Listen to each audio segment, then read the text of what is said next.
Name crew over there, I'm Dustin. Over there is your draft strategy video for tight ends for 2019. Every year we kind of just like to take a look at the landscape, take a look at ADPs, and let you know kind of what we're feeling in terms of what we're going to try to do on draft day with each position. So we kind of look at it early, middle, late rounds and try to figure out where we think the value is and what we're going to be trying to do on draft day. But don't forget our draft guide, our cheat sheet.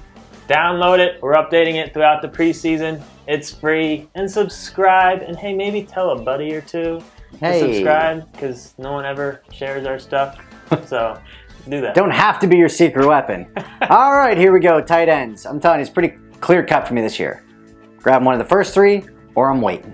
Those are my only two options based on average draft position right now. You know, Kelsey, Ertz, Kittle, they're going right around pick 20, in between pick 20 and 30. It's a high price tag, but I think I'm willing to pay. I think I am willing to pay this year. That's rare for him to say. Very rare. I am a wait forever tight end kind of guy. But I feel if you get one of those three, it's such an adhered advantage over everybody else. You don't have to worry about it every week. I feel like last year in some of my leagues, I was picking up and dropping people every single day. So, you know, to me, I'm paying up or I'm waiting. It is nice just getting one of those clear-cut top tight ends. And and Kelsey can win you weeks. If they stay healthy, you don't have to worry about it. And so I've always been a fan of paying up if it makes sense for tight end. But I am okay with a couple of guys a little bit later. The next two guys, ADP-wise, O.J. Howard, Evan Ingram at 55 and 60. I don't mind that. I think that is a very fair price to grab a tight end with their upside. But then for me it gets a little hairy because then you have Henry at 65, Ebron, Cook, Njoku, Vance McDonald are all going around 70 to 90. Hooper, Burton, Walker after that. Like, none of those guys, just except for Njoku. I don't mind Njoku. I think his upside at pick 85 is interesting.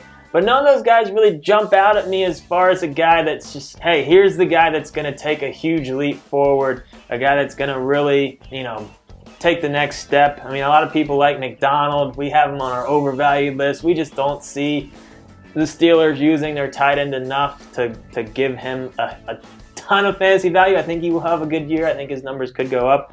But so for me, it's more the top five I really want, or I'm waiting one of those guys are going to jump forward, and I guess Howard probably has the best chance of it. And Ingram, with Beckham gone, I mean... They might not score. The Giants legit might not score. Even if they throw for 35... Taking the under.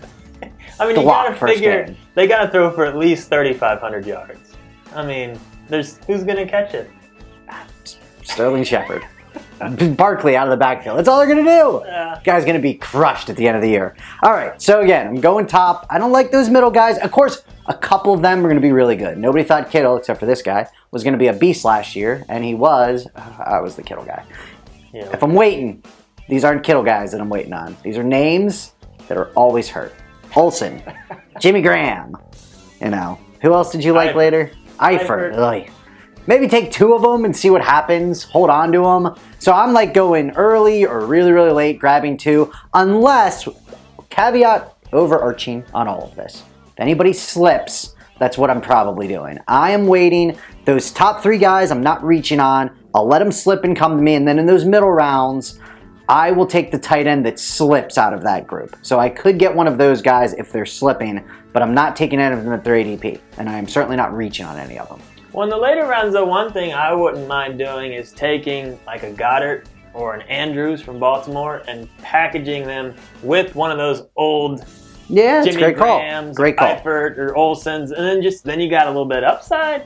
You got a guy that, hey, maybe he stays healthy the first 6 or 7 games and gets me, through that stretch. So I'm just as excited about doing that than I am about taking Ebron with the 70th pick. So yeah, no, I think it's a great call. I don't think I'm touching most of the middle round guys. So it's interesting. I mean, I'm more than likely going to get one of the top 3 guys in at least half my drafts, depending on where they go. I'm not going to overpay, but you will take Kelsey. You take him at 16 probably. So you might take him at 12 in a draft. I wouldn't be shocked. One league, I have the 12th pick. You might take him, though. I might, because this is a league where there's 2 or 3 people that aren't very good.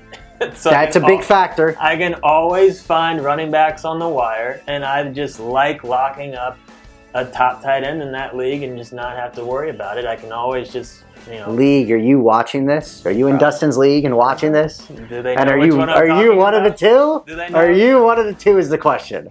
One of the 2 what? The 2 morons that you just said. You said you're in a league with 2 freaking donkeys. They They have no idea what they're doing in They definitely life. don't watch our videos. Because they, Well, you should, and you should wouldn't be share. doing as bad. That's a good if point. They were. That's So, a good point. That's tight ends. Check out all of our other stuff. Let's screw it up. Hey, that wasn't a very good throw. It was not a very good throw. Check out all their other stuff. Check out our cheat sheet. No, I meant to screw up the mics. It was actually a pretty good throw. You hit him. That's a lens cap. Oh, then we're good. I didn't hit that. I knocked something off. No, you hit the lens cap. It flew up and then came back. And it landed like a bottle flip. It was just money like that. I mean, if you call It's it kinda like it was missing kinda like one of the those water camera by flips. over a foot. I didn't miss it. It was like a sinker. You'll even see in the video, it curves down. And I put spin on it.